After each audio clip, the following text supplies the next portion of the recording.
Buongiorno, ben ritrovati, buon sabato con Focus TG. È il giorno del dolore oggi a Sant'Angelo di Piove di Sacco, il giorno dei funerali di Eleonora Chinello, la 14enne che è stata travolta e uccisa da un'auto, lo ricorderete, mentre si stava recando in bici per andare poi a scuola a Dolo. Una vicenda che è tornata diciamo in primo piano nella cronaca, non soltanto per il terribile incidente, perché è l'ennesima vittima giovanissima mentre si recava a scuola nel Padovano, ma anche, come sapete, per la vicenda della dottoressa indagata per non averla soccorsa adeguatamente, dottoressa che lavora per una cooperativa che collabora con il pronto soccorso dell'ospedale di Sant'Angelo, dell'ospedale di Piove di Sacco. È una vicenda dunque che ha aperto una polemica, un dibattito sull'utilizzo delle cooperative da parte delle ULSS. Oggi intanto però il dolore. Allora, queste sono le immagini che vediamo dell'arrivo del feretro della povera Eleonora, tantissime persone nella chiesa di Sant'Angelo di Piove di Sacco questa mattina. L'arrivo della bara, hanno parlato anche gli amici, tantissime persone, anche gli amici, i compagni di scuola della scuola di Dolo. Vediamo anche le immagini in diretta, perché eccole qua, di Federico Cibotto, perché si sta per concludere la cerimonia, la toccante cerimonia di addio, che è iniziata alle 10:30 e ci sono tante persone, i palloncini bianchi, che probabilmente verranno poi liberati alla fine della cerimonia come ultimo saluto a Eleonora. Allora, dicevamo, una toccante cerimonia e anche parole importanti, quelle del parroco Don Enrico Piccolo, che ha parlato, ovviamente ha fatto riferimento a quanto accaduto in questi giorni, al dibattito che si è creato, e oltre allo sgomento per i ragazzi, tanti amici di Eleonora, ha parlato della vicenda con parole forti, dicendo non ci sono in realtà dei colpevoli per quanto avvenuto. Cerchiamo di capire se è il momento dell'uscita del feretro in questo momento per poterla vedere in diretta. Allora, vediamola in diretta. Palloncini bianchi, due ali di folla fuori dalla chiesa, come si dice in questi casi, ma non è un luogo comune. Troppe le persone venute a salutare Eleonora per poter essere contenute nella chiesa di Sant'Angelo di Piove di Sacco, per cui tantissime persone che sono rimaste fuori in attesa, sentendo ovviamente le parole della cerimonia, ma in attesa che esca il feretro, la bara bianca, una bara bianca con all'interno, con sopra la foto di Eleonora, 14 anni, lo ricordiamo, una delle tante, troppe vittime in queste settimane di giovanissimi che sono morti andando a scuola. E nel suo caso si stava recando in bicicletta alla stazione per prendere l'autobus per Dolo, a travolgerla un automobilista di Campolongo Maggiore. Ci sono dei canti in questo momento. Allora facciamo così, in attesa che esca il feretro, facciamo sentire le parole del parroco Don Enrico Piccolo e poi torniamo in diretta.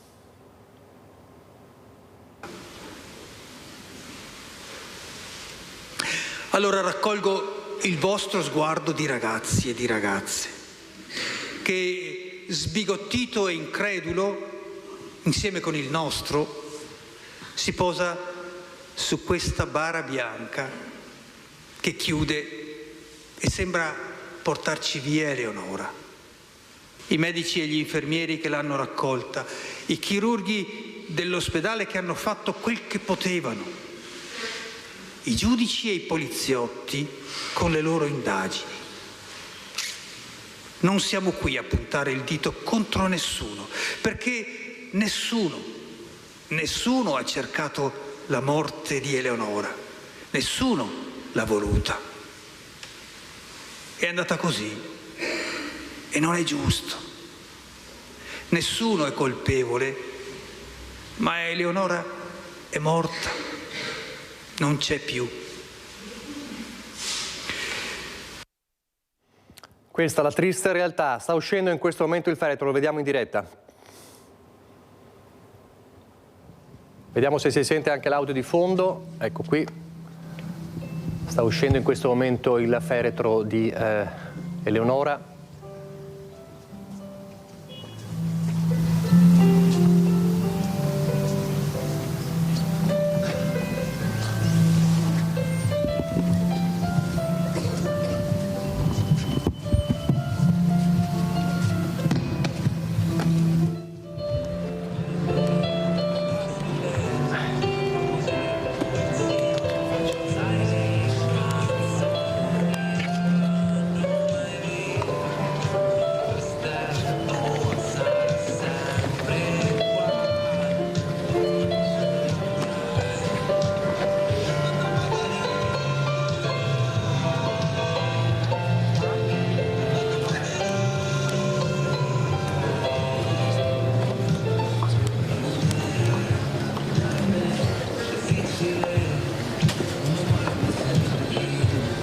musica di sottofondo e poi il silenzio, il commosso omaggio nel guardare quella bara bianca. Ha ricordato il parroco, hanno ricordato gli amici la vita, seppur breve ma intensa, di Eleonora, la sua voglia di vivere, le sue passioni, un ricordo che resterà indelebile davvero per tutti. Allora, vediamo però, dopo torniamo in diretta, vediamo invece il punto sulle indagini. La dottoressa indagata, per la quale è stata chiesta la sospensione ovviamente dalla cooperativa, si difende e dice: Eleonora era in condizioni disperate, ho fatto quello che era possibile. E poi c'è il tema delle cooperative che vengono utilizzate dalle ULSS per emergenza, per questioni di mancanza di medici. Aspettiamo l'esito delle indagini. La mia assistita è serena e ritiene di aver operato correttamente. Per Anna Maria Lamanna, il medico dipendente di una cooperativa in servizio al pronto soccorso di Piove di Sacco, la tragica mattina del 28 ottobre, parla il suo avvocato Raffaele Giorgio. Vicina alla famiglia e colpita dal clamore della vicenda, il medico, 62 anni, preferisce lasciare spazio a lui. Eleonora Chinello, 14 anni, era in condizioni disperate al momento dell'arrivo dell'ambulanza. Un'indagine che parte però dalla relazione di due infermiere presenti, una dipendente dell'ULSS 6 e una della Croce Verde, inviata alla procura, che ha deciso di iscrivere nel registro degli indagati la dottoressa per rifiuto d'atti d'ufficio, interruzione di pubblica necessità, cooperazione in omicidio colposo. Cautelativamente l'ULSS 6 ha chiesto di sospenderla dal servizio. 2 i reparti in cui nei 4 ospedali dell'ULSS Euganea sono in servizio operatori dipendenti delle cooperative, spiega il direttore sanitario Aldo Mariotto. Il ricorso alle cooperative che avviene in alcuni ambiti specialistici dove non riusciamo a reperire noi, come diciamo buona parte del Veneto e forse dell'Italia, non riusciamo a reperire un numero sufficiente di specialisti, rappresenta una soluzione, rappresenta l'ultima soluzione. Per noi riguarda il pronto soccorso e l'anestesia e rianimazione. Per l'anestesia e rianimazione l'ULSS 6 è stata in grado di tornare a personale diretto in 3 ospedali su 4. Diversa la situazione per la medicina d'urgenza. Col pronto soccorso invece ancora ci sarà da battagliare per un po' di tempo. È un lavoro evidentemente considerato, e lo è effettivamente, molto duro, che richiede un grandissimo spirito di sacrificio, per il quale noi abbiamo il massimo rispetto, ma per il quale diciamo, le nuove generazioni sembrano non essere così portate.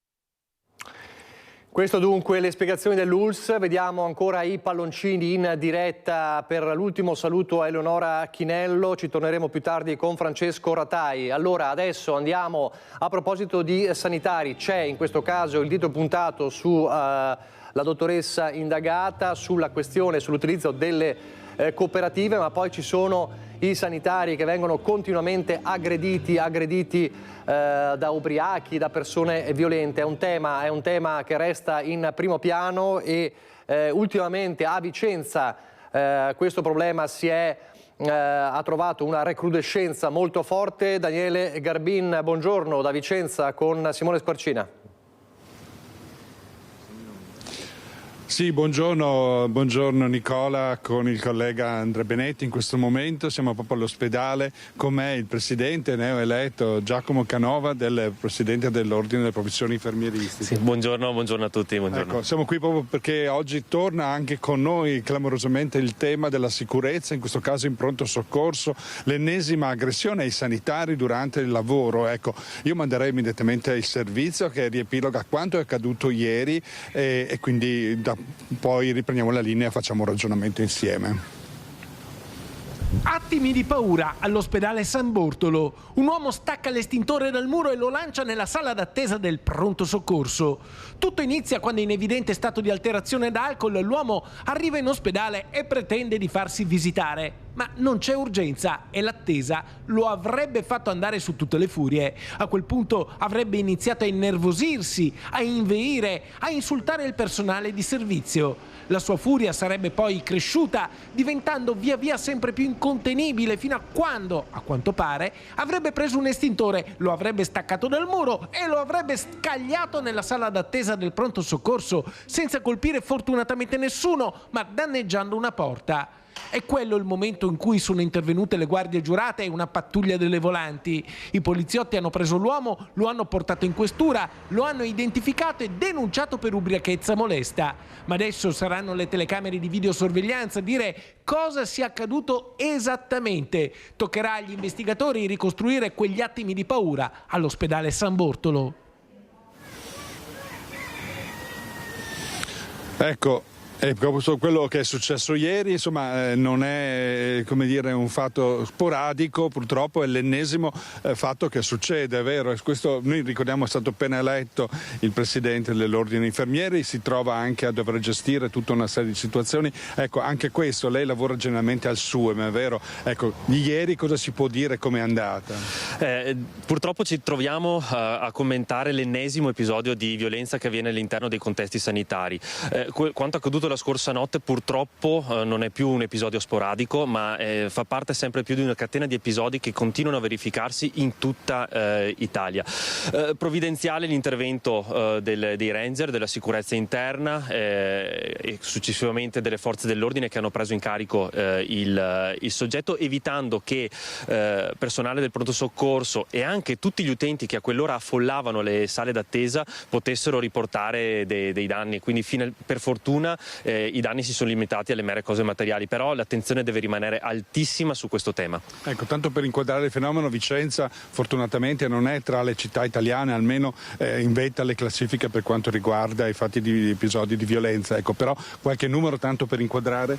Assolutamente, i numeri ci dicono che siamo in crescita esponenziale, purtroppo anche nella nostra regione. Aggiornamento del 30 settembre, se continuiamo con questo trend quest'anno avremo a fine anno 2500 aggressioni contro il personale sanitario. Un dato, nel 2020 erano 220, quindi siamo cresciuti in modo esponenziale per quanto riguarda l'esposizione dei nostri sanitari e delle nostre strutture a questi fenomeni che sono assolutamente da condannare, da scusare e da non scusare, senza se e senza ma. Lei che si sta occupando proprio dei problemi, questo della sicurezza è uno dei problemi anche che non stanno incentivando la professione. Sappiamo che per una serie di motivi infermieri saranno sempre meno, bisogna trovarne, e questo va risolto proprio per i cittadini oltre che per gli stessi infermieri che lavorano. Assolutamente sì, se pensiamo che già operiamo in condizioni di carenze di organico e i nostri organici nei prossimi anni subiranno delle contrazioni importanti, questi fenomeni non possono che disincentivare le persone e gli studenti a iscriversi ai nostri corsi di laurea. Un altro dato, 3/4 delle borse di studio della medicina d'urgenza e emergenza sono rimasti scoperti, quindi veramente ci troviamo a forte rischio che un giorno un cittadino arrivi in un pronto soccorso e trovi le porte chiuse perché non c'è il personale. È un problema complesso, ecco, prima di chiudere, ma da dove partire? Insomma, le priorità sono tante, gli interlocutori sono diversi, dalle forze dell'ordine alla direzione sanitaria, al governo con delle leggi. Lei da dove partirebbe? Serve un approccio totale, globale, non c'è solo un'azione da dover mettere in campo, qui si tratta di dover riformare un approccio culturale della nostra cittadinanza, si tratta di promuovere leggi, una delle scorse, la 137 di ottobre, che è andata a inasprire le sanzioni per chi commette atti di violenza e minacce all'interno dei locali sanitari. Oltre a questo un piccolo elogio a quella che è questa azienda, sappiamo che il tempo di permanenza del paziente in pronto soccorso è un fatto che potrebbe incentivare, non va scusato, ma potrebbe incentivare azioni di violenza. L'azienda Ottoberica ha da poco messo in atto all'interno del pronto soccorso un ambulatorio in più volto a sgranare quello che è il pronto soccorso da quelle che sono le urgenze lievi, riducendo le permanenze in pronto soccorso e in questo modo anche disincentivando episodi di violenza. Intanto allora le auguriamo buon lavoro a lei e suoi. Grazie mille. Ecco, da Vicenza per il momento è tutto. Ciao Daniele Garbini, Simone Scorcina, il tuo ospite. Nella Marca trevigiana continua l'incubo dei furti in casa, ve ne stiamo raccontando più di uno al giorno e sono tornati in una zona che era stata già colpita, quella di Sanfior, mentre, e lo vedrete mentre parla anche il nostro Cristian Arboit in diretta insieme a Francesca Pezzo, c'è anche un video incredibile che circola su WhatsApp, su Facebook, scusatemi, di ladri in azione a Volpago del Montello mentre fanno un sopralluogo su una casa. A te, Cristian. Sì Nicola, buongiorno da Sanfior di Sotto, anche da parte di Francesca Pezzo che sta curando la parte tecnica. Proprio con Francesca la scorsa settimana eravamo sempre qui a Sanfior di Sotto per raccontarvi di un primo raid di furti. Peccato che poi ce ne siano stati tanti altri anche ieri sera. Bersagliata in particolare la famiglia Pizzol, che è titolare di un negozio di ferramenta in centro a Sanfior di Sotto. Ma adesso siamo nella casa della famiglia Pizzol, c'è con noi il signor Flavio. Questo, signor Flavio, è il quarto furto che avete subito appunto dalla scorsa settimana, quindi in meno di 10 giorni. In meno di 10 giorni, questo è il quarto. 2 volte alla ferramenta. 2 volte nell'attività di mio figlio nella ferramenta, una volta qui questa notte e qua da mio papà nella casa a fianco. Ecco, vi do un attimo la logistica. Qui ci troviamo al primo piano della casa, dell'abitazione del signor Pizzol. Nello stesso cortile c'è anche la casa dei genitori. Ma andiamo con ordine. Ieri sera tra le 8 e le 8:30 non c'era nessuno in casa. No, io sono uscito, io e mia figlia alle 8:30 siamo usciti e era tutto a posto. Dopo alle 10:10 è arrivata mia moglie e ha trovato tutto a suo quadro. Tutto a suo quadro, i ladri si sono introdotti dalla finestra, poi lo vedrete nell'edizione serale dei nostri telegiornali, si sono introdotti dalla finestra al piano terra, finestra sul retro di questa abitazione, sono saliti e sono arrivati qui nell'area notte, quindi in questa camera, questa è la vostra camera da letto? Questa è la nostra camera da letto, poi c'è la camera da letto di mio figlio, quello che ha l'attività, e poi c'è la camera da letto del figlio che mi è mancato qualche anno fa e che è quella più messa a suo quadro, diciamo. Ecco, perché questo è il tema, Nicola, e probabilmente anche l'aspetto più doloroso di tutta questa vicenda, che è già paradossale. Non so se possiamo un attimo avvicinarci, sì, che così vediamo, tocchiamo anche con mano quello che è successo e dove si può spingere questa gente. Questa è la stanza di suo figlio Massimo, deceduto nel 2018 in un incidente stradale, aveva 18 anni. Sì.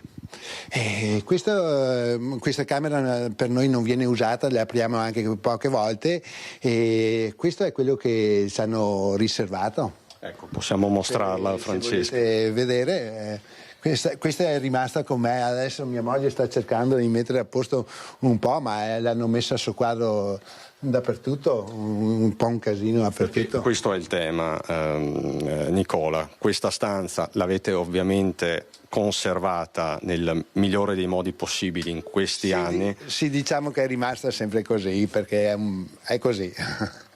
È così, però questo è quello che si trova.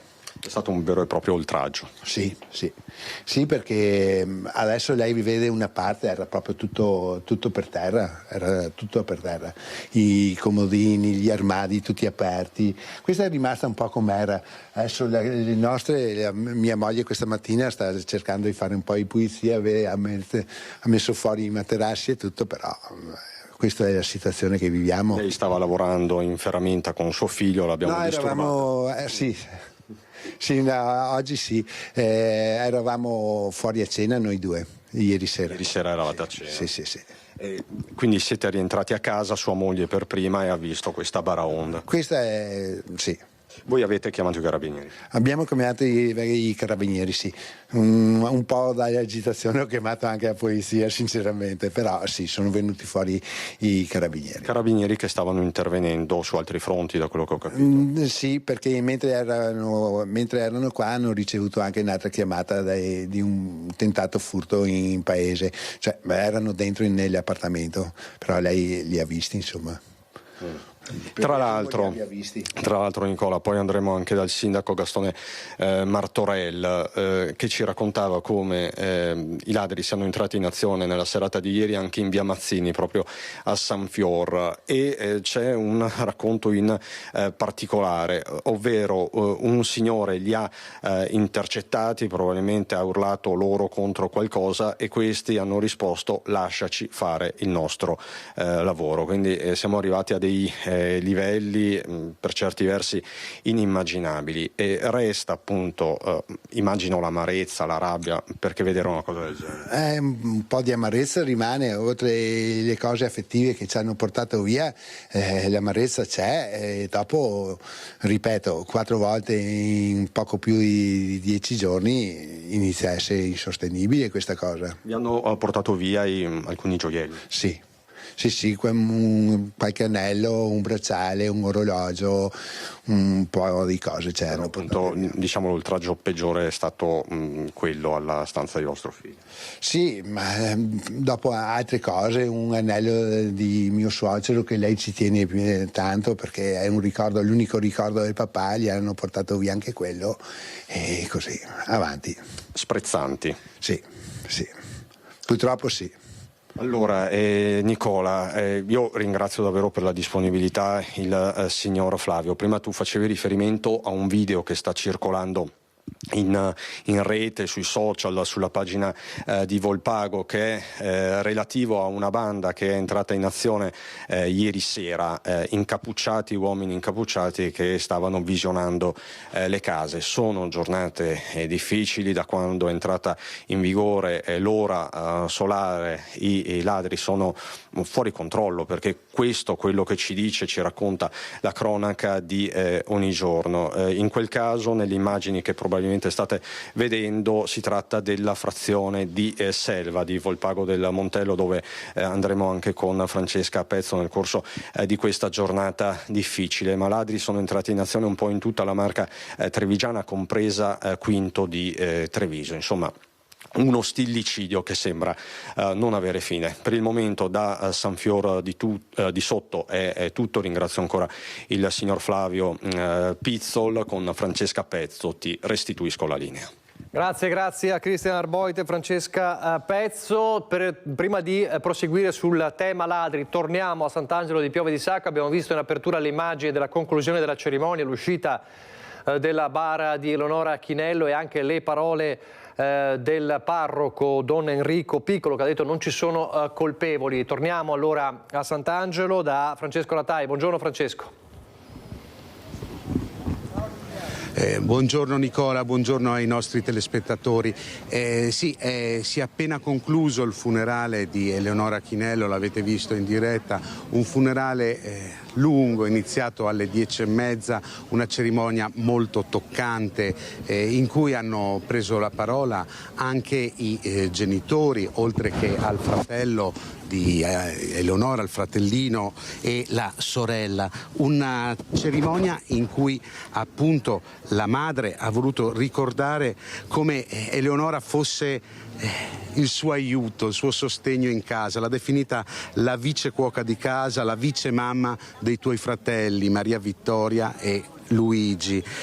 Alla sera poi ti chiudevi in camera con Sofia, che era la tua migliore amica, e anche Sofia ha letto delle parole, non lei perché non ce l'ha fatta, perché troppo affranta per il dolore, e ha ricordato come è stato bello percorrere un tratto di strada assieme e come lei continuerà a portarla nel proprio cuore.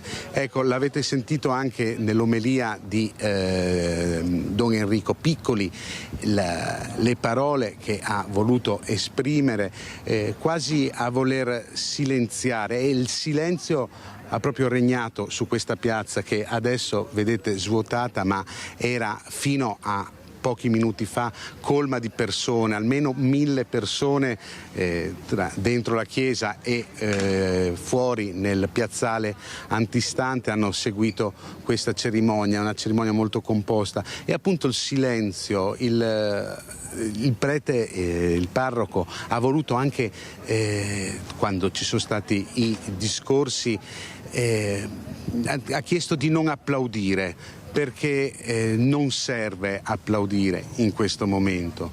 L'avete visto anche dalle immagini in diretta che Federico Cibotto ha trasmesso, nuvole di palloncini bianchi sotto la musica dei cantanti preferiti da Eleonora. Abbiamo sentito una canzone di Coez molto popolare tra i giovani, e abbiamo sentito Forever Young, un'altra canzone di qualche anno fa, quasi a ricordare Eleonora così come la conoscevano tutti. Ecco, da Sant'Angelo di Piove di Sacco ti restituisco la linea, Nicola.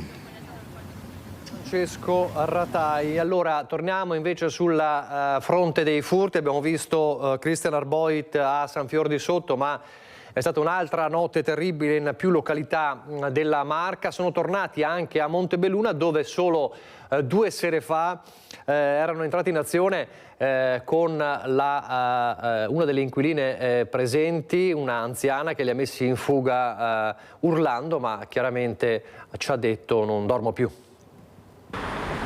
Via San Crispino, via Dondino Buzzati, via San Gaetano, una serie di strade tra loro distanti poche centinaia di metri. È qui che l'incubo furti si è concretizzato nella serata di giovedì. Forse la stessa banda, forse individui diversi, in azione la prima volta intorno alle 21 in via Buzzati, nell'abitazione di una signora in casa in quel momento. I malviventi tentano di forzare i serramenti. La donna capisce subito cosa stia succedendo e inizia a parlare ad alta voce, mettendo in fuga i ladri.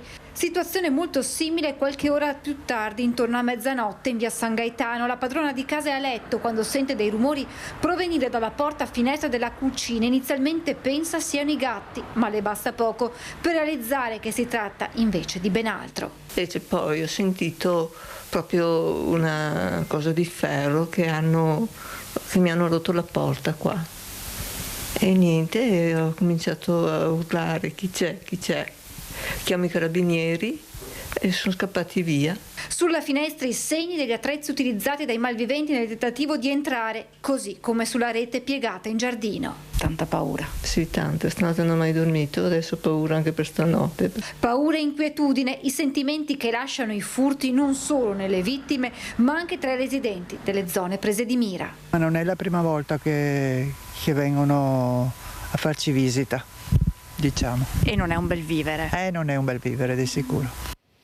Che non sia un bel vivere lo dicono anche i tanti residenti dell'area bassanese. Abbiamo raccontato anche in questi giorni nel Vicentino, a Nove soprattutto, di continui furti e razzie. Sentite un po' l'umore della gente.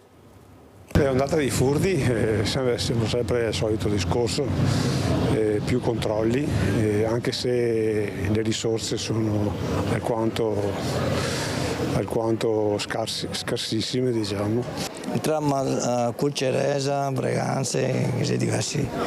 Lei ha paura, timori, cosa si dovrebbe fare? Bisogneria acciappare quando vedi che gente mette lì dentro, ma non mette dentro niente, perché ogni giorno ne una dei furti, ognuno, perché sottopartiamo tutto. Sì, ci sono dappertutto ormai. Paura, timori? Ha paura perché sono vandali che entrano. Una volta il ladro era ladro, entrava quando non c'era nessuno, non faceva danni, adesso fanno danni, fanno di tutto.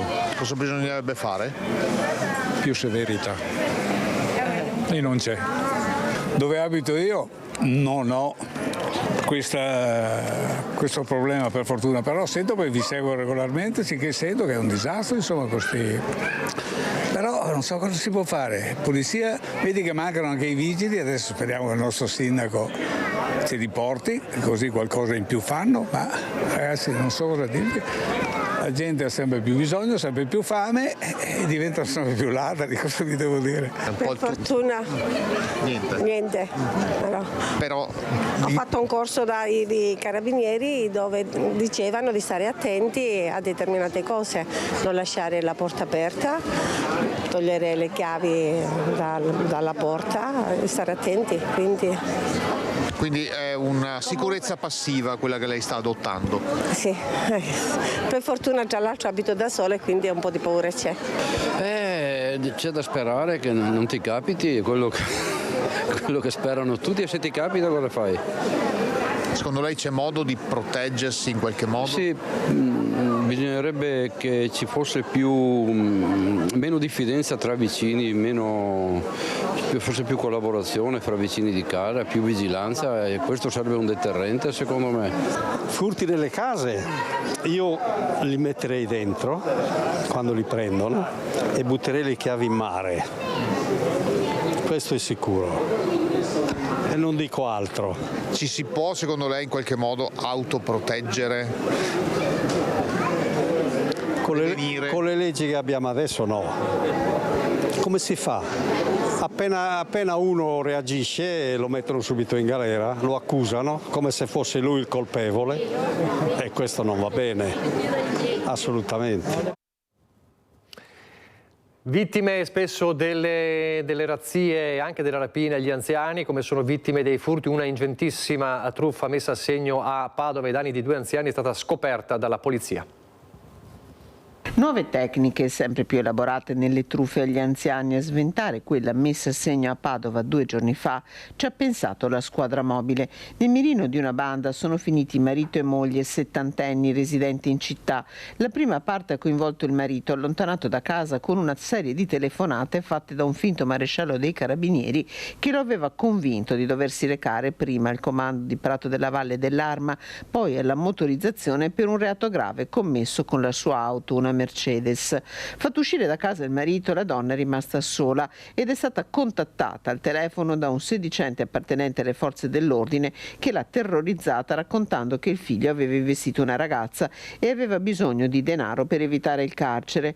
Pochi minuti e alla sua porta si è presentato un incaricato del tribunale, il truffatore, che si è allontanato poco dopo con gioielli e contanti per un valore di circa 300.000 euro. È bene che la signora poi, quando ha realizzato nell'immediatezza, si è sincerata che il figlio stava bene e quindi era stata ripeto, così truffata, se non estorta, chiamato la sala operativa, la sezione della squadra mobile specializzata appunto su questi reati ha raccolto subito la descrizione che ha fatto la signora, ha dato elementi, diciamo, circostanziati anche sull'abbigliamento, quindi perché venisse riconosciuto, indicando anche l'accento non veneto ma probabilmente campano. Grazie ai colleghi della Polfer del Lazio, il 46enne è stato individuato su un treno diretto a Napoli Centrale. Zainetto in spalla, vestito di scuro, di mezza età, marcato accento napoletano,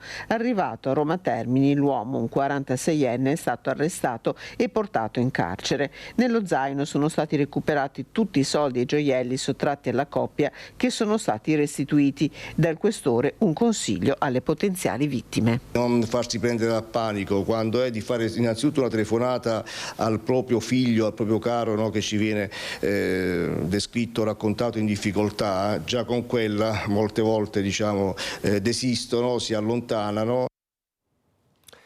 Andiamo a Venezia. L'ex prefetto di Venezia Domenico Cuttaia è stato assolto perché il fatto non sussiste nel processo per frode in pubbliche forniture, falso in atto pubblico e rivelazione di segreto d'ufficio scaturito dall'inchiesta sulla gestione del centro di accoglienza dei migranti di Cona. Cuttaia, lo ricorderete, era accusato di aver comunicato in anticipo l'arrivo di alcune ispezioni al centro e di aver dichiarato il falso alla Commissione parlamentare e alla cabina di regia sull'immigrazione in un periodo dal 2015 al 2017. Assolti con la stessa formula anche l'ex viceprefetto Vito Cusumano, oggi prefetto di Bolzano, e la viceprefetto Paola Spatuzza. Sono stati invece condannati con pene da 2 anni e mezzo a 1 anno 3 ex responsabili della cooperativa Edeco, che gestiva il centro per 2 anni con pena sospesa. Per i difensori dell'ex prefetto, finalmente il prefetto Cuttaia vede ristabilita la verità. L'onore gli è stato restituito dal Tribunale di Venezia. Restiamo però nel veneziano, andiamo da Anna Maria Parisi con Sandro Ponchio per parlare di un tema che resta sempre in primo piano, quello delle case sfitte a Mestre. Buongiorno Anna Maria. Buongiorno Nicola, sì, un tema attualissimo, parliamo di emergenza abitativa. Soltanto nel corso di questa settimana, per come abbiamo contezza noi, ben 2 gli sfratti nella sola Mestre, ma queste sono le notizie di cui noi abbiamo contezza, e c'è una passeggiata dei cittadini con in rappresentanza Michele Boato, alla mia sinistra, consigliere di Ambiente e Bene Comune. Buongiorno. Buongiorno. Michele, e una residente molto attiva nella vita partecipativa della città, Daniela Salmasi, mi stavo dimenticando il cognome. Ecco, dove ci troviamo? Ci troviamo in via Fiume, laterale di via Piave, verso via Piave. Ecco, adesso Sandro Ponchio con le sue immagini sta documentando il tutto, area attorno alla quale con le vie Montesanto, Cavalieri di Vittorio Veneto eccetera registra ben un centinaio di case sfitte solo dell'Ater. Adesso c'era la passeggiata in corso, senza farci mettere sotto dalle macchine, vediamo di andare dalla parte opposta. Ecco, che cosa è questa casa? Che cosa rappresenta, Michele, questa casa con queste lunghe e alte inferriate? Cioè, il comune ha almeno 2500 con l'Ater case sfitte. Sono case che vengono lasciate deperire e dicono le chiudiamo così non ci vanno i tossici eccetera, ma non è questo. Facciamo un conto minimo, dicono non abbiamo soldi, quest'anno c'è un avanzo di bilancio di 85 milioni. Beh, con 1 milione si restaurano 25 case, perché sono 40.000 euro in media per ogni appartamento. 1 milione, 25 case, vuol dire che con 100 milioni, come sono quelli che abbiamo perso perché volevamo fare lo stadio invece che fare questo lavoro qua e che l'Europa ci ha portato via, se ne restarono 2.500, capite? Cioè tutte le domande che oggi giacciono lì, sono 2.200, potrebbero essere esaudite nell'arco di 1 anno, 2 anni, e invece il comune queste cose dice non abbiamo soldi. Abbiamo visto tantissimi ragazzi, tantissime coppie di giovani che venivano proprio qui mentre era in corso questa passeggiata. Poi farete a dicembre una manifestazione proprio qui, vero Sì. Michele? Che chiedevano, tante coppie di ragazzi giovani chiedevano quali fossero le case sfitte, perché tanti sono a conoscenza di questo fenomeno e vorrebbero capire come entrare a far parte della graduatoria Ater, ma è difficile comunque riuscire ad entrare dentro una di queste case come questa alle nostre spalle, tra l'altro bellissima. C'è tantissima sia gioventù che non riesce a trovare case e quindi vanno a finire nei paesi oppure restano a casa dei genitori, è una situazione, oppure addirittura qualche volta va in fumo la coppia, insomma qualche volta sì. E questo è un grave peccato di questa amministrazione, non solo di questa, perché abbiamo visto anche a Cavarzere, crolla un appartamento, notizia dell'altro ieri, crolla il tetto, vanno a vedere e si accorgono che su un condominio di 6 case pubbliche ce ne sono 2 occupate e 4 vuote, e questo vale per Spinea, vale per Marcon, cioè qui attorno c'è una disattenzione, oltre che il Comune di Venezia soprattutto, che grida vendetta, perché i giovani hanno diritto, magari anche con un contratto di quelli che si possono fare, per cui tu dai la casa e gli dai 9 anni di tempo per restaurarla, in quei 9 anni non pagano l'affitto ma sono obbligati nei primi 2 o 3 anni a restaurarsela. Anche questo è un modo per risolvere i problemi, se proprio dici che non hai un euro, e non è vero. Ecco, Michele Boato, intanto grazie. Poi Daniela, lei ci raccontava di come, abitando lei in una via di queste, attorno a via Piave, in una strada privata, ha visto come è cambiato dal punto di vista della sicurezza anche la questione abitativa. Ce lo racconta brevemente? Sì, esatto. Il prefetto, come voi potete vedere, si è vantato l'anno scorso di aver messo in sicurezza queste case, e qui sul concetto di sicurezza ci sarebbe da fare una riflessione. Ha issato queste barriere e ha cementato tutti gli ingressi delle case. Invece la vera sicurezza è renderle abitate, perché siamo davanti a un paradosso. A fronte di un'emergenza abitativa, invece, le case, man mano che gli anziani che le abitano non ci sono più, vengono chiuse, non vengono ristrutturate, non vengono abitate. L'esperienza mia, nella mia via, le case a fianco della mia residenza erano in vendita, e finché era rimasta vuota la strada c'era un via vai di prostitute alla sera, e il problema si è risolto totalmente al lato della vendita e quando queste case sono state abitate, e quindi la sicurezza non è tappare gli accessi, ma è darle a chi ne ha bisogno, insomma. Ecco, quindi questo è l'appello anche di Daniela Salmasi, cittadina residente di Mestre, da tempo sempre parte attiva alla vita, partecipa alla vita della città.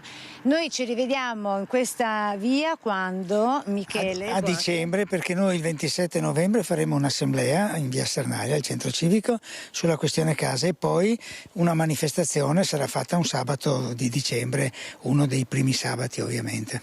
E poi naturalmente questa sera nel corso del TG di Venezia vi relazioneremo anche come si vive nelle case ATER, ed è veramente un disastro nelle case ATER della zona attorno a Via Piave.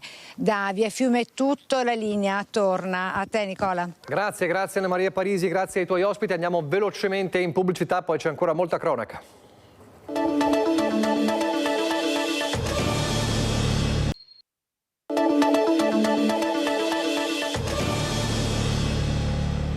Siamo di nuovo in diretta, c'è un aggiornamento di cronaca che riguarda una vittima della strada, un uomo di 34 anni, Mirko Bellini, è morto dopo essere stato investito da un'automobile mentre stava viaggiando sul suo monopattino. L'incidente è avvenuto poco dopo la mezzanotte a Legnago, siamo in provincia di Verona. Bellini è stato ricoverato in gravissime condizioni all'ospedale Mater Salutis della cittadina veronese, dove è morto poco dopo. La dinamica dell'incidente: al vaglio dei carabinieri, sul posto gli operatori del SUEM 118, quindi una vittima in monopattino. Sempre incidenti stradali, c'è stato il patteggiamento a 4 anni per omicidio stradale di un uomo che aveva investito una persona a Padova e poi non si era fermata a prestare soccorso. Ha patteggiato 4 anni con 3 anni di sospensione della patente Michele Salmaso, padovano di 59 anni, che nel pomeriggio del 6 febbraio 2023 in via Jacopo d'Avanzo, nel quartiere dell'Arcella, aveva investito e ucciso il bancario di origini friulane Fabrizio Copetti. Salmaso, inoltre, non si era fermato ad aiutare l'uomo investito. Omicidio stradale e omissione di soccorso, le accuse che gli erano state mosse. Ora è arrivata la sentenza che ha accettato l'accordo tra il PM Giorgio Falcone e l'avvocato difensore Giorgio Cerioni. In quanto incensurato, Salmaso potrà godere dell'affidamento in prova ai servizi sociali come misura alternativa al carcere. Si chiude quindi una vicenda che ha avuto i contorni del giallo per alcuni giorni. Era il tardo pomeriggio del 6 febbraio del 2023, quando un passante ha notato un uomo a terra vicino all'attraversamento pedonale di Via d'Avanzo, allertando subito i soccorsi. È parso evidente fin da subito che l'uomo trovato a terra, un bancario originario di Benzone in provincia di Udine, non poteva essere caduto da solo, ma era vittima di un incidente. 2 giorni dopo la svolta, grazie ai filmati delle telecamere della zona, la polizia locale riusciva a ricostruire l'incidente. Un'auto, una Citroen C1, aveva investito Copetti. Da lì gli inquirenti sono risaliti a Michele Salmaso, che da subito ha detto di non essersi accorto di aver investito l'uomo. Dalle immagini di videosorveglianza è emerso che Salmaso si era fermato ma non era sceso dalla macchina ed era poco dopo ripartito. Ad Arzignano un'auto va a fuoco dopo essere finita contro una rotatoria. Vediamo.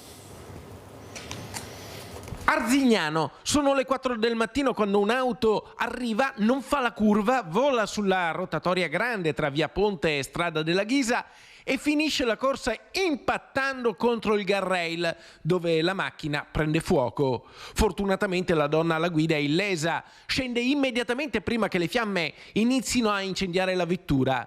Sul posto si precipitano i vigili del fuoco che spengono il rogo. I carabinieri hanno eseguito i rilievi dell'incidente per ricostruirne l'esatta dinamica. A Treviso, nel capoluogo della Marca, continua ad essere forte il problema delle violenze tra giovanissimi, in questo caso tra studenti. È successo sempre in una zona molto calda, quella dell'area di Piazza Borsa, e questa volta addirittura nella rissa sono intervenuti anche i genitori di uno dei due giovanissimi protagonisti. Ha preso e gli ha lanciato 2 sedie dicendo ti taglio la gola e minacciandolo. Poi si sono messi in mezzo anche i genitori di questo ragazzo e prima si è messo in mezzo il padre che ha alzato le mani sul ragazzo che ha picchiato il figlio. L'altro, anche il figlio, si è rimesso in mezzo e gli ha morso la spalla e hanno cominciato, gli tirava le sberle sulla testa. L'offesa alla famiglia, una parola di troppo, e lo schiaffo che ha fatto esplodere la rissa. Protagonisti i 2 ragazzi di 16 e 18 anni che all'uscita dalla scuola di recupero anni del centro di Treviso si sono picchiati davanti a compagni, professori e passanti increduli e impauriti. Intervenuti anche i genitori del ragazzo di 18 anni che ha per primo dato lo schiaffo al compagno. A raccontare la vicenda una giovane testimone. Il ragazzo, quello che è stato picchiato, allora è sceso e ha tirato 2 sberle a uno dei 2 ragazzi che sono stati interpellati, finché ne ha tirato 2 a uno, l'altro gli è arrivata la sberla. Giustamente non tutti sono fatti allo stesso modo, alcune persone si difendono, altre lasciano stare. Lui si è difeso e gli ha tirato 2 pugni. Urla, pugni, una violenza che si è spostata ripetutamente nel quadrante di Piazza Borsa tra il PAM e le vie limitrofe. Io mi sono messa in mezzo, ho provato a dividerli, poi ho cominciato un po' a litigare con la madre perché stava esagerando con le parole. Gli faccio, ha cominciato tuo figlio, non è colpa dell'altro, l'altro si è semplicemente difeso. Poi a un certo punto il ragazzo è venuto da me e davanti alla faccia così mi ha urlato puttana con la professoressa a fianco. Genitori del 18enne che ha prima schiaffeggiato il compagno e poi ha preso da lui pugni in faccia fino a farlo sanguinare, presenti all'uscita da scuola probabilmente per venire a prendere il figlio a causa dello sciopero dei mezzi. A partecipare all'aggressione anche una zia del ragazzo. Poi è arrivata anche la zia, è arrivata tutta la famiglia di questo ragazzo, tutti schizzati in testa, e ha cominciato a voler litigare con me. Siciliana, ha cominciato a parlarmi siciliano, a un certo punto io lei stava andando via, da lontano lei continuava a fissarmi, a guardarmi così, questa qua maggiorenne, io ho 16 anni, ok? E penso volesse anche alzare le mani con me, voleva litigare, e è andata via, ha fatto così con la testa dicendo vieni, vieni, io sono andata via perché sì, non aveva senso, e basta. Comunque è gente che ha voglia di litigare, che non sta bene. Qua davanti si davano a pugni e ho preso tanta paura. Ma veramente sul serio, perché siamo qua e non si sa mai come chi si rivolge. Nessuno che chiamava l'autoambulanza, soccorso oppure il 113. Arrivate sul posto 2 pattuglie dei carabinieri, un'ambulanza in cui il 18enne è stato medicato. Condotti in caserma, i 2 giovani e le famiglie hanno deciso di non sporgere denuncia. Adesso ne andiamo nuovamente in pubblicità, poi ancora in diretta.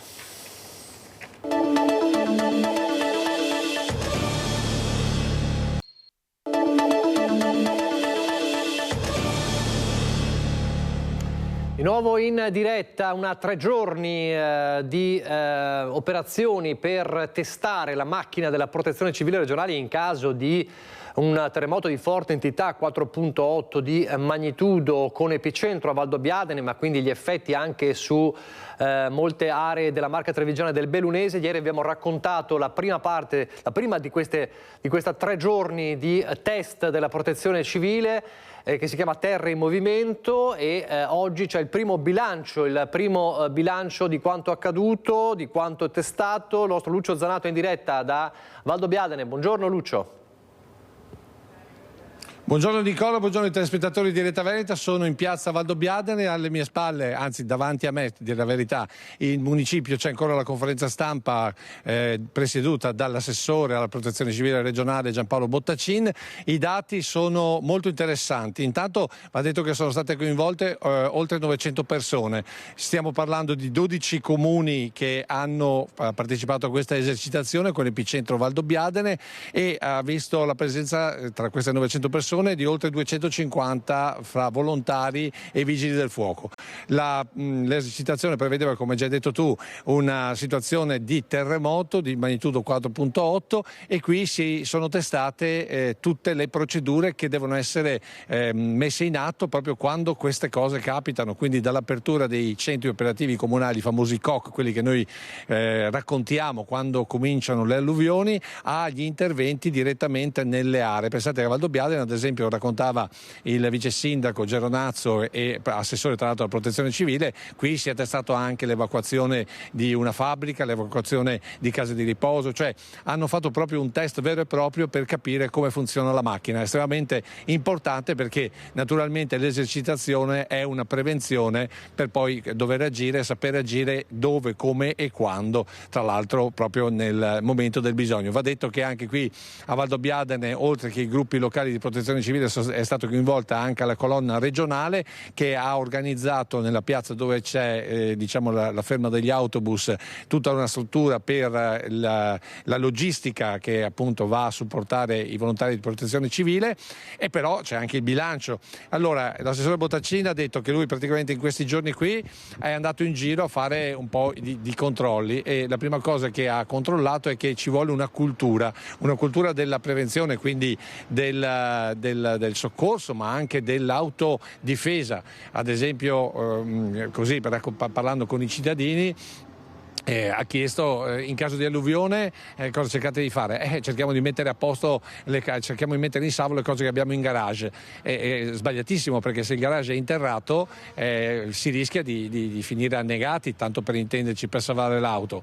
Oppure che ne so, in caso di terremoto come in questo caso c'è l'evacuazione e poi ci si ferma ad esempio sotto il cornicione, come è capitato qui in municipio a Valdobbiadene, e se non c'è un volontario che comincia a dire spostato e quindi c'era una persona preparata, alcune persone del personale comune rimanevano sotto il cornicione attendendo di dover rientrare. Oppure ancora in un'altra scuola c'è stata la prova di evacuazione, la dirigente ha fatto evacuare come deve accadere e poi un bel momento ha deciso di far rientrare i ragazzi, convinta che la cosa fosse finita. In realtà per poter rientrare bisogna avere l'autorizzazione dopo il controllo da parte dei vigili del fuoco, che non era ancora stato effettuato. Piccole cose, tanto è vero che io poi ho chiesto all'assessore che votazione dà insomma alla protezione civile e questa esercitazione, e diciamo che la valutazione è stata più che positiva. Non so se riesco a tenere la linea ancora 2 minuti perché dovrebbe scendere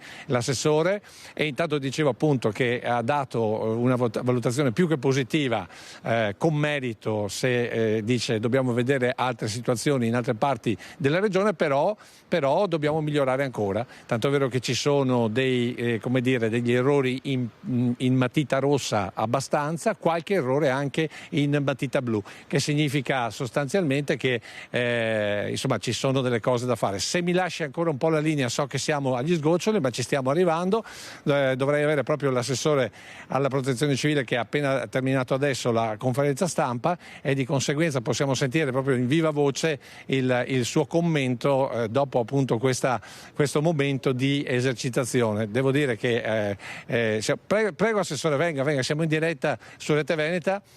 Assessore, allora io ho già sostanzialmente raccontato che cosa ci ha raccontato. Ci può dire un errore di matita blu, senza dire il luogo di questi 12 comuni coinvolti, però c'è stato un errore, qualche errore di matita blu, diceva. Ma gli errori di matita blu non si dicono e si risolvono.